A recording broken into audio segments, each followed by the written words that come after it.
मैं आप सबसे भी कहने के लिए आया हूं कि जो दृश्य 1947 में हुआ था वही दृश्य तो आज बांग्लादेश के अंदर हम सबको देखने को मिल रहा है।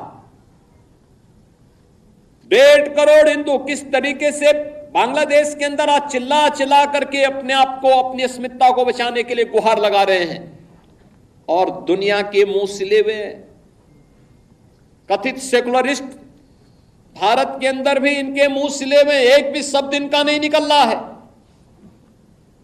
क्योंकि उनको भय है कि अगर इन निरीह कमजोर लोगों के पक्ष में इन्होंने आवाज निकाली तो इनका वोट बैंक खिसक जाएगा। वोट बैंक की चिंता है, लेकिन मानवीय संवेदना इनकी मर चुकी है। मानवता के रक्षा के लिए इनके मुंह से एक भी शब्द नहीं निकलने वाला है, नहीं निकलेगा, क्योंकि इन्होंने आजादी के बाद लगातार उसी प्रकार की राजनीति को प्रेरित और प्रोत्साहित किया, उसको लेकर के आगे बढ़ते रहे। ये लगातार बांटो राज करो की उस राजनीति के तहत ये लोग देश के अंदर कार्य करते रहे। अंग्रेजों से सत्ता इन्होंने उस समय प्राप्त की।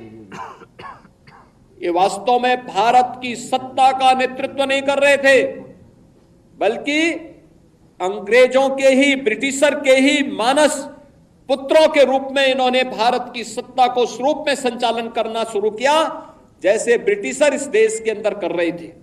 और आज उसी का दुष्परिणाम यह देश लगातार चुकाया है, अखंड हिंदुस्तान चुकाया है।